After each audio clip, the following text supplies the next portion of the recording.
Hello दोस्तों, कॉकरोचों, कीड़ों मकोड़ों, मैं कल आप लोगों से मिलने आ रहा हूँ पुणे शहर में। और इस बार मुद्दा शिक्षा और शिक्षा मंत्री के जिम्मेदारी लेने का तो होगा ही साथ मैं मुद्दा लाना चाहूँगा पर्यावरण का। आपको याद होगा कि लद्दाख में पिछले 6 सालों से लद्दाख के पर्यावरण और संस्कृति के संरक्षण के लिए 6वें शेड्यूल की मांग की जा रही है। और इसके लिए मुझे 6 महीने के लिए जेल में भी जाना पड़ा, और मैं ही नहीं, लगभग 80 लोगों को जेल की सज़ा काटनी पड़ी और कईयों के जाने भी गए। मगर हाल में हमें एक आशा की किरण तब दिखी जब हमें जेल से छोड़ा गया, जो कि कहा जाता है कि सुप्रीम कोर्ट में केस हारने के डर से नहीं, बल्कि इसलिए किया गया, जैसा उनके ऑर्डर में लिखा था, कि इससे लद्दाख में और सरकार में एक परस्पर विश्वास का माहौल बने, ताकि मीनिंगफुल कंस्ट्रक्टिव डायलॉग हों। और टॉक्स या डायलॉग हुए भी, जो कि 22 मई को हुए, आपको याद होगा।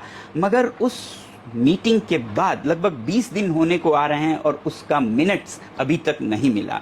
और जो मिनट्स हमें दिखाए गए, ड्राफ्ट्स, उसमें जो फैसले हुए उससे बहुत अलग निकला।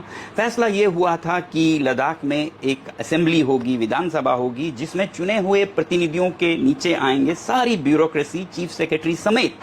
और इस बात पर बीजेपी के जो नेता लद्दाख से आए थे इस टॉक्स में, उन्होंने भी बहुत बधाई दी थी और धन्यवाद दिया था, इसलिए कि उन्हीं के शब्दों में इससे चुने हुए प्रतिनिधियों का होगा एब्सोल्यूट कंट्रोल। मगर जो मिनट्स निकले उसमें ये ब्यूरोक्रेसी का जिक्र ही नहीं था। और जब हमने आपत्ति जताई लद्दाख के नेताओं ने, तो इसमें जोड़ा गया मगर कंसिडर शब्द के साथ, यानी कि देख सकते हैं। और दूसरी तरफ आपको याद होगा कि इसमें फैसला ये हुआ कि आपको 371 आर्टिकल में संरक्षण दिया जाएगा। और 371 के बहुत से रूप हैं, A, B, C, D, I तक, और कुछ बहुत मजबूत हैं, कुछ है ही नहीं, बहुत ही कमज़ोर हैं।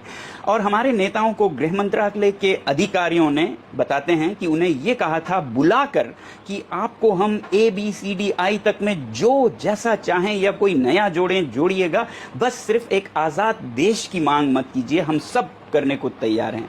मगर फिर मिनट्स में इसका भी कोई जिक्र नहीं, सिर्फ 371 कहा गया है, जो कि मजबूत भी हो सकता है, बिल्कुल बेमाने भी हो सकता है। तो इससे लद्दाख के लोगों का विश्वास टूट रहा है और लद्दाख के पर्यावरण की संरक्षण की जो उम्मीदें हम में जागी थी वो भी खत्म हो रहा है। अब इससे आप पर क्या फ़र्क पड़ता है? फ़र्क इसलिए पड़ता है कि जो लद्दाख और हिमालय के ग्लेशियर्स और नदियाँ हैं, वो सिर्फ हमारे लिए नहीं, आपका भी पानी पहुंचाता है, और आपको जो सांस लेते हैं वो हवा भी वहीं से आती है। तो ये आपके और आपके बच्चों का भी मुद्दा है।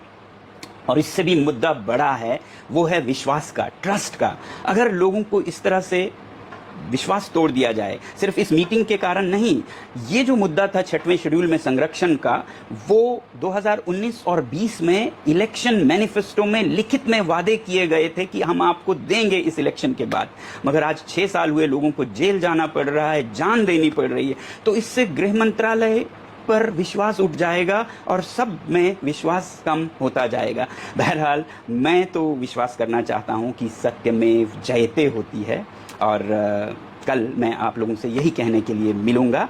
तब तक के लिए जय हिंद।